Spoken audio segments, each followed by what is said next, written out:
that was the fans' fault.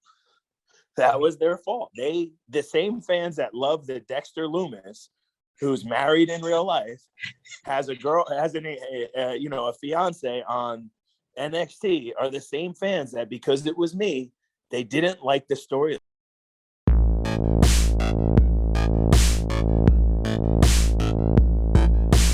So you have the distinction of being Paul White's comeback opponent, but you were also part of DDP's last match, I believe, unless he decides to come back. What was that like?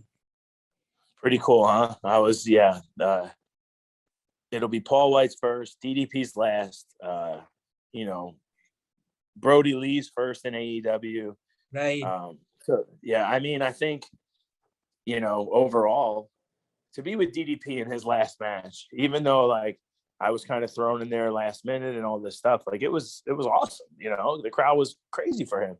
But it also is a testament to kind of me as well, right? Like there's only people, like I think that over the course of my career, what I focused on more than anything was being a great carpenter, right? Like a good tradesman. I'm am I the most exciting? I don't know, right? I'm not going to say that I'm more excited to watch than Ray Phoenix. I get that. Mm-hmm. I do think that there is a place for me in wrestling, which is why I have a place. And I think a lot of it is just trust. They can trust me. I also kind of go with the flow on everything. I don't really push too hard for certain things. I don't really fight battles because I also do have that job backstage. So I'm doing pretty well for myself. So there's no reason to hinder it off of, now listen, if I was, in the gym 24 hours a day and I really dedicated every single second to in-ring performing is one thing, then maybe I would fight for stuff. But at the same time, I'm just kind of going with the flow and just taking every bite I can when I'm given it and hoping that, I don't choke, right? So, I mean, now that I've listed off all your distinctions, do you hope to be maybe Mark Henry's first opponent back also? Do you think he'll step into the ring again? Let's see what happens with Paul first. I mean, I got in the ring with Jake Hager in where were we? I guess Denver. And man, right away, I tried to kick him, and normally the guys fall when I kick him, and he didn't move, and I just crushed my shoulder. So I'm really, as much as I talk a lot of smack about Paul White, I'm not really looking forward to the match as much as I'm looking forward to beating him and having that on my record. But other than that, yeah, I think after Paul, maybe I'll stay away from some big guys. Who knows, though? I might be like the big guy killer, I don't know what we could call that. If we can come up with a cool gimmick for that. But, the giant killer. This might be, yeah. Well, I don't think we're allowed to say giant, unfortunately. I think that's one of the only things we're not allowed to say.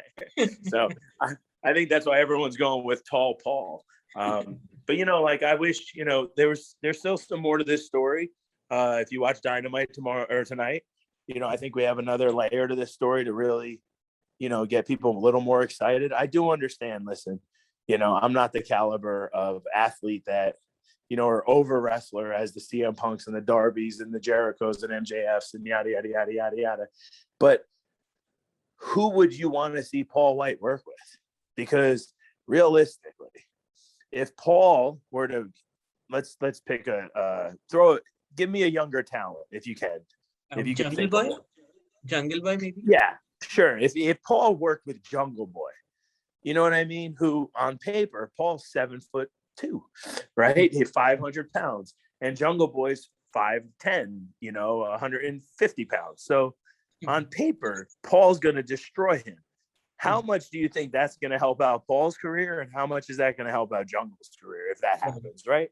So I think the fans that think they know as much as, or they think they know, and they're super smart, they should just understand the business aspect of what's going on and just have fun with it. You know what I mean? Like when I watch TV and I watch movies, I don't sit there and diagnose the film. I don't care. That's the whole reason why I'm watching a movie. I don't want to even think.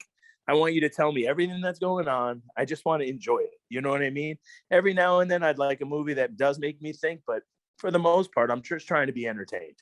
So I can cheer, I can boo, I can hit a little bit of all my emotions, and then see you later out the door. Okay, I think I have time for one last question. So why was your storyline with the bunny dropped all of a sudden? So that was the fans' fault. That was their fault. The same fans that love the Dexter Loomis, who's married in real life, has a fiance on NXT, are the same fans that, because it was me, they didn't like the storyline. Oh, this insults our intelligence. It's like, okay, but me bouncing off of the ropes doesn't insult your intelligence, guys. Come on. So, it put a little bit of pressure, but then also I had gotten sick, which was public knowledge. I did get COVID, and it was like in the very beginning of it. So you couldn't really trace like when I was cleared or not. So we kept me away for almost a full month. I still worked remotely, but I was off TV for a full month. So, and then she started teaming with Brandy, and things just got a little off track. And then, they on TV, they just went out and said that she was married. So I was like, well, that kind of, okay, I don't know what we're going to do now. Cause now I look like a baby face that's, with a married girl, and so everything was, but the fun thing was everything was just alluded to. We never kissed. We never did anything like that. It was just all your imagination. So if you imagined that we were together, cool. If you imagined that she was using me and we were friends, cool. If you thought she hated my guts, great. Like, that's the best part of what we do. So yeah, it did get dropped, but it did lead to a great bunkhouse match on Dynamite, which, obviously really kind of helped my career a little bit as well, because it did give me another moment in AEW. So I'm just excited. I'm excited for this week. We have so many things going on. We have a charity softball game on Thursday or tomorrow that I think I'm going to be the manager of one of the teams. So the umpires better make the right calls. And yeah, I'm stoked for everything that's going on in AEW. I think as a wrestling fan, now is the best time. Like I said, we're back in a boom period. So why should fans in India watch All Out? Oh man, because it's going to be one of the greatest pay-per-views of all time, I think. If I and I'm going to beat Paul White like in his first match back. I mean, that's more than enough reason to why you could literally shut it off after that. I mean, you're going to witness history. You're going to see CM Punk's first match back. This could be the last match Chris Jericho is ever in. The Bucks Lucha Brothers in a cage match. I mean, Miro Eddie Kingston, Dr. Britt Baker's putting her title on the line against Statlander. Like, these matches, I like I said, on paper, I understand why people don't want me on the pay-per-view. But that's on paper. Wait till we get in the ring. Every time I have a match, they always say, wow, QT is very underrated. Well, stop underrating me. You know what I mean? Just watch the show. I don't need your rating, So yeah, I'm excited. I think all the fans in India are going to be really, really happy after Sunday night.